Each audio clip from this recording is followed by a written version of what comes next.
Shalom. Salam damai sejahtera buat semua anak-anak Tuhan. Kita berada di Minggu Tritunggal, Minggu Dogma.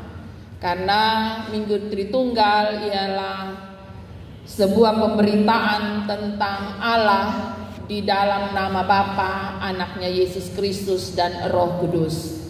Bagaimana gereja belajar tentang ketritunggalan Allah dalam tanggung jawab, dalam pelayanan, dalam kehidupan kita hari lepas hari. Bacaan firman Tuhan ini berbicara tentang bagaimana Yesus memberi nasihat. Yesus menolong para murid untuk memahami tentang Allah di dalam nama Bapa, Putra, dan Roh Kudus. Yesus mengatakan bahwa selagi Ia ada bersama dengan mereka, Ia tidak terlalu banyak membicarakan hal ini karena Ia masih ada bersama dengan mereka. Tapi akan tiba saatnya setelah tugasnya selesai, Ia akan kembali kepada Bapa. Dan ini adalah sesuatu yang penting. Karena ketika Ia kembali, Dia akan mengutus Roh yang akan tinggal bersama orang percaya dan menghidupi orang percaya dalam perjalanan hidup. Kehidupan orang percaya atau kehadiran orang percaya di tengah-tengah dunia adalah merupakan gambaran gereja. Gereja bukan berbicara tentang gedung, sebuah tempat orang berkumpul, tapi gereja yang sesungguhnya adalah gereja yang tidak kelihatan, yaitu saya dan saudara dalam kehidupan dan kebersamaan serta persekutuan kita. Pada bagian ini Yesus sedang mempersiapkan para murid. Karena para murid akan diperhadapkan dengan dunia yang tidak bisa menerima kehadiran gereja. Kenapa demikian? Karena kehidupan anak-anak Tuhan adalah kehidupan yang dipimpin oleh Roh. Kehidupan orang percaya adalah kehidupan yang telah dimenangkan oleh Roh Allah. Karena itu tentu akan selalu bentrok dengan dunia. Mengapa demikian? Bacaan kita jelas bahwa kalau Ia datang, artinya Roh. Ketika Roh itu ada dalam diri orang percaya, maka orang itu diberi kemampuan untuk melakukan apa yang Roh mau buat. Kehadiran Roh di tengah dunia dicatat oleh penginjil Yohanes dalam ayat yang ke-8 ada 3 poin. Yang pertama dia bilang di situ, kalau Ia datang, Ia akan menginsafkan dunia akan dosa. Tugas Roh dalam diri setiap orang percaya, mengingatkan manusia akan dosa, ya, bahwa apa yang kita lakukan tidak semuanya benar. Apa yang suka-suka kita buat tidak selama-lamanya menjadi sesuatu yang menyenangkan hati Tuhan. Dia mengingatkan bahwa dalam tindakan kita ada hal yang harus diingat, bahwa ada perbuatan-perbuatan yang tidak menyenangkan Tuhan sebagai sebuah bentuk pemberontakan, dan itu disebut dosa. Itu tugas yang pertama. Tugas yang kedua ialah ketika Roh itu ada dalam diri orang percaya, maka ia akan diberi kesanggupan untuk menyatakan kebenaran. Kebenaran untuk dirinya sendiri dan kebenaran untuk dunia di sekitarnya. Orang percaya harus yakin akan kebenaran itu dulu, baru dia mampu menyatakan kebenaran bagi dunia. Kalau pada dirinya sendiri tidak ada kebenaran, maka dia tidak mampu menyatakan kebenaran kepada dunia karena dia sendiri ragu akan kebenaran. Poin yang kedua. Poin yang ketiga, ketika Roh itu ada dalam diri orang percaya, maka orang percaya itu akan selalu diingatkan tentang penghakiman. Bahwa perjalanan orang percaya akan tiba pada akhir dari kehidupannya, di mana ia akan diperhadapkan dengan penghakiman.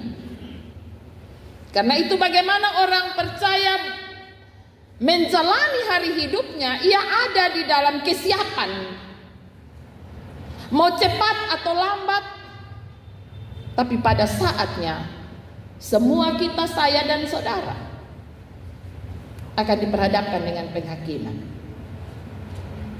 Dan inilah yang menjadi bagian dari roh itu. Roh yang disebut oleh Yesus dalam bacaan ini, dia katakan bahwa aku akan pergi dan aku akan memberikan penghibur itu untukmu. Di ayat yang ke-7 dia berbicara bahwa roh yang ia beri adalah roh penghibur. Dan di ayat 13 dia menyebutkannya sebagai roh kebenaran. Saudara-saudaraku yang kekasih dalam kasih Tuhan kita Yesus Kristus, ayat 13 dia bilang bahwa orang benar akan hidup di bawah pimpinan roh. Roh kebenaran, ia akan memimpin kamu ke dalam seluruh kebenaran. Saudara-saudaraku yang kekasih, ini sesuatu yang baik. Ya, kalau KPK pernah membuat slogan berani mengatakan kebenaran, maka jauh-jauh hari sebelum KPK mengeluarkan slogan itu, Alkitab telah menyampaikan itu. Yesus bilang dalam bacaan ini, aku mengatakannya supaya apabila datang saatnya kamu akan ingat bahwa aku telah mengatakannya. Kita sebagai orang percaya, kita tidak bisa bilang bahwa kau besok tahu kebenaran. Tidak bisa. Karena roh yang dicurahkan oleh Allah hanya ada pada diri orang percaya, hanya ada pada anak-anak Tuhan. Karena itu tidak ada anak Tuhan yang bisa gampang mengatakan hilaf. Aduh, saya hilaf. Oh tidak bisa. Karena roh kebenaran itu menghidupi orang percaya, dan orang percaya hidup dengan menjalankan kebenaran itu sendiri. Roh kebenaran itulah yang akan memampukan orang percaya memiliki hidup yang mempermuliakan Tuhan. Itu pekerjaan penghibur yang menjadi judul perikop kita. Di hari ini kita belajar tentang karya Allah Tritunggal. Allah Tritunggal diam dalam diri kita. Allah Tritunggal dalam pekerjaannya tidak pernah berhenti. Roma mengatakan itu. Sampai sekarang Allah terus dan turut bekerja. Yesus boleh menyelesaikan tanggung jawabnya di dunia, dan ia kembali kepada Bapa bukan untuk santai-santai. Oh, habis kerja jadi pulang untuk keluar bermain, istirahat. Tidak.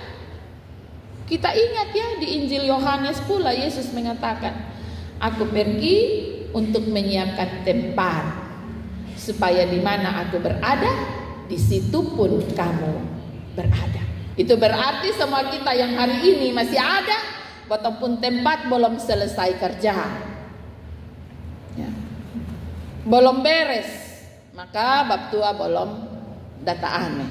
Nah, bab tua bilang, kalau sudah selesai, aku datang dan membawa kamu, supaya di mana aku berada, di situ kamu pun berada. Di rumah Bapakku banyak tempatnya.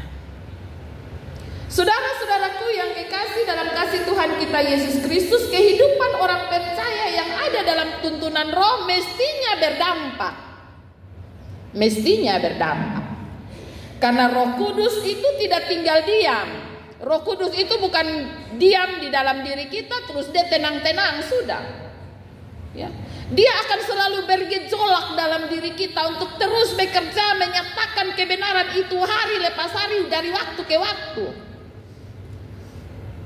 Karena itu bagi anak Tuhan, hatinya akan mengingatkan dia ketika ia melakukan sesuatu yang tidak menyenangkan hati Tuhan. Hatinya akan terganggu. Ya. Ketika dia mau ambil orang puhelem pasti ini sebetulin lu berani anu.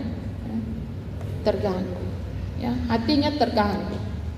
Itu anak Tuhan karena di dalam dirinya ada roh yang akan terus mengganggu hidupnya, yang akan terus menolong dia untuk mampu mengambil keputusan-keputusan penting di dalam hidupnya. Roh Kudus yang ada dalam diri orang percaya terus bekerja. Karena itu seringkali banyak anak-anak Tuhan menjadi pribadi yang dibenci dunia. Ya. Banyak anak-anak Tuhan menjadi pribadi-pribadi yang dibenci oleh dunia. Karena apa? Karena tidak bisa bahasa kongkol. Ya. Orang yang padanya ada roh Allah tidak tahan dengan kehidupan yang tidak berkenan dengan Allah. Maka ia akan selalu menegur kesalahan. Nah ini kan paling dibenci. Ya. Seorang istri yang cerewet tegur suami tiap hari itu suami marah. Seorang mama yang cerewet menegur anak itu anak marah. Wih kok orang sudah tahu cuman omong terus. Inilah kehidupan dan tantangan orang percaya. Tapi itulah yang roh kerjakan dalam diri kita. Ia selalu mengingatkan kita ketika mata kita diperhadapkan dengan hal-hal yang tidak berkenan.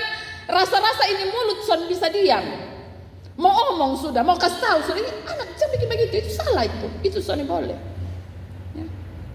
Itu yang tadi, poin yang pertama itu. Itulah pekerjaan roh.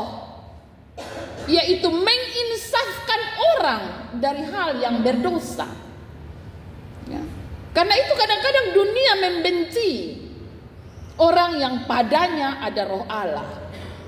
Ya. Karena di pemuluh tidak bisa menahan diri untuk menegur kesalahan. Ia adalah orang yang selalu memegang prinsip kebenaran. Dia tidak bisa dinego. Ya. Diajak untuk melakukan ketidakbenaran. Itu orang-orang yang pegang prinsip. Nanti orang bilang, weh orang lain lu bisa pi antar kasih apa-apa, maka lu yang mamtua air putih juga mau terima. Ya. Saudara-saudaraku yang kekasih, mengapa demikian? Karena roh terus bekerja dalam diri orang yang demikian. Dalam dirinya ada roh Allah, dan roh itu tidak berhenti bekerja. Ia akan selalu bertindak hati-hati dalam hidupnya. Dia mau omong sudah pikir bye-bye. Dia mau pikir apa sudah pikir bye-bye. Karena apa? Karena dalam dirinya selalu diingatkan oleh roh bahwa hati-hati. Di ujung dari hidupmu ada penghakiman. 3 hal ini menjadi bagian dari pekerjaan roh yang terus bergema dalam diri orang percaya. Hal-hal inilah yang tidak disukai oleh dunia. Dan kita akan diperhadapkan dengan dunia setiap hari, setiap waktu. Kalau kita membaca perikop sebelumnya, ayat 1 sampai ayat 4a, di situ dikatakan bahwa kamu akan dikucilkan. Bahkan akan datang saatnya bahwa setiap orang yang membunuh kamu akan menyangka bahwa ia berbuat bakti kepada Allah. Kamu akan diperhadapkan dengan tantangan, ketidaksenangan orang. Karena roh yang ada di dalam dirimu, roh yang hidup di dalam dirimu, membuat kamu dibenci oleh dunia. Tapi tetaplah setia. Tetaplah membiarkan roh Allah menuntun hidup kita. Dunia bisa berkata hidup ini satu kali jadi nikmati ya. Waktu masih lama jadi nanti son apa-apa bikin ya. Tapi hari ini kita belajar tentang keterpanggilan saya dan saudara sebagai orang percaya yang pada diri kita dikaruniakan roh.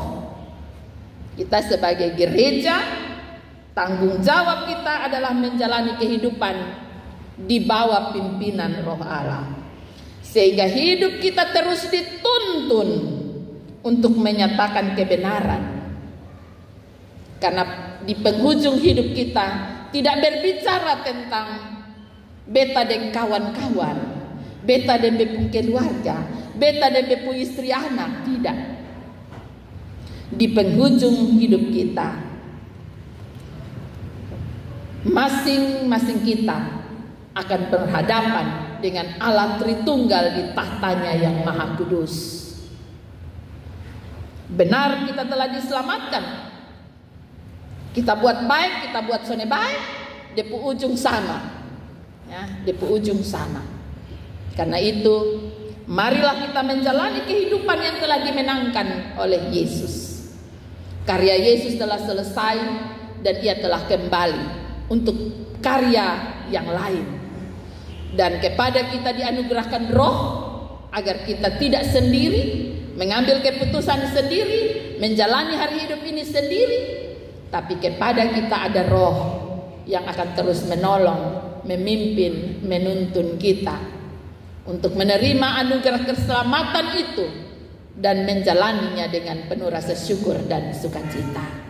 Hanya dengan demikianlah kita menyambut anugerah Allah, roh Allah di dalam hidup kita.